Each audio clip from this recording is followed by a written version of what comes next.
Wanted to work through an example that involves electricity, involves electric charge, involves electric forces, also involves an important concept of equilibrium that you met in first semester general physics, and specifically equilibrium of several forces that are acting on an object. So in this problem, we're asked to imagine a small 7.5 gram charged ball, and it's hanging vertically from a string. Below that first small 7.5 gram ball that's charged is a second ball that's also charged. And based on that information, based on the masses of the balls, the charges on the balls, and the separation between the two balls, we're asked to figure the tension in the string.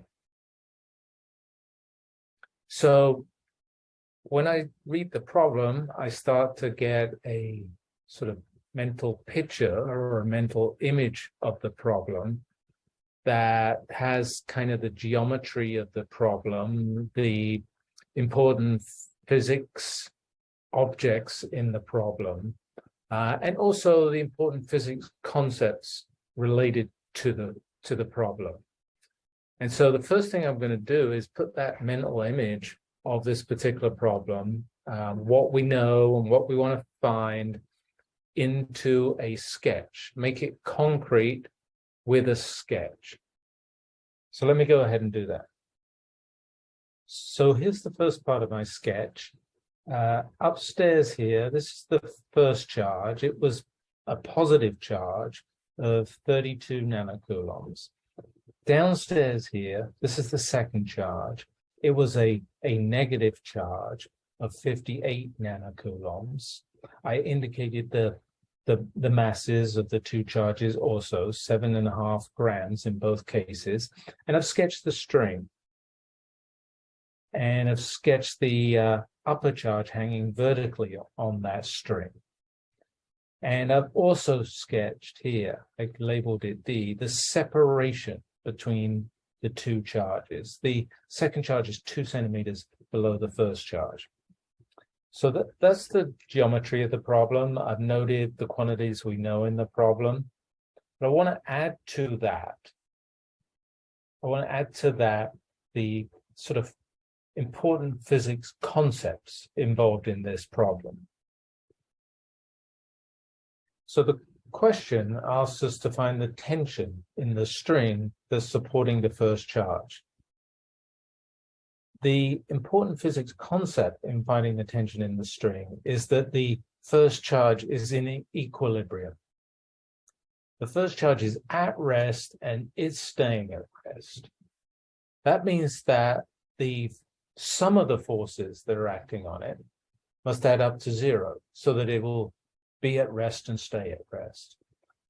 That means in this case that the upwards tension force here in the string that's exerted on the charge must be balanced by the combination of two downwards forces that are acting. One is the downwards force of gravity because the first charge has some mass. And then the second one is a downward force of electricity because below this positive charge is a negative charge. And these two unlike charges, opposite charges, are attracting one another. And so you see here, I've added to the sketch the three forces that are acting in this problem. And these three forces must add up to 0 net or total force so that the first charge is in equilibrium. So in this problem, the sum of the forces that are acting on the first charge, the upper charge, add to 0. So I can write that idea, concept, notion in this manner here. The summation of the forces, which are vectors, must add up to 0. I can also write down what those forces are. There's tension, gravity, electricity, and I can note the directions of these forces. One is up, tension, and two are downwards, gravity and electricity. So I can expand this equation for the equilibrium for my particular problem by writing out that the sum of the downward gravitational force and the downward electrical force is balanced by the upwards tension force. So Fg is the gravitational force, Fe is electrical force, T is the tension. The gravitational force and the electrical force are downwards, that's the plus signs, and the tension force is opposite that, so a minus sign. So at this point, I'm thinking, I want to figure the tension, and I'm thinking, well, I know, or I can compute, or I can calculate both gravity, because I know how that works, and the electrical force. I know how that works. And so I'm going to rearrange this equation as an equation for the tension, just by taking the tension from left hand to the right hand side, just by balancing the equation. The tension force must equal the sum of the gravitational force and the electrical force. I mean here that the size of the tension force must balance the sum of the sizes of the gravitational and electrical forces. And I can fill in how gravity works. The gravitational force on this mass will be the product of the mass and the acceleration of gravity, and how electricity works.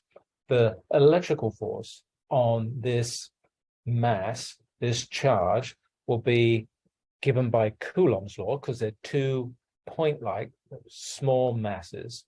And Coulomb's law says that the force between them is the product of K, the Coulomb constant, times the product of their charges, Q1, Q2, divided by the square of the separation between them. Now, one comment here.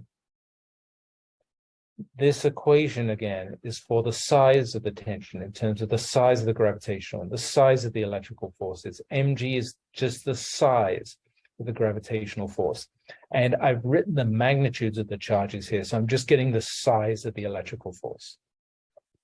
If you look at this equation now, which I really tailored to my particular problem involving equilibrium, this is an equation where we have the unknown tension on the left and we have all known quantities on the right, right? I know the properties of the charge and its mass, M and Q, M1, Q1. I know the acceleration of gravity. I know the separation between the two charges, Coulomb constant. Everything on the right-hand side I know. I just got to fill these quantities in. So let me go ahead and do that. Okay, so here's the equation for the tension, where I've filled in all the numbers. Sorry, it's probably hard to read. My writing's like crap. In this first term here, I've got the mass times the acceleration of gravity, which is going to give me the gravitational force. In this second term here, I've got Coulomb constant times the sizes of the two charges divided by the square of the distance between the two charges. I put everything in SI units. So the masses are in kilograms. The charges, for example, are in coulombs.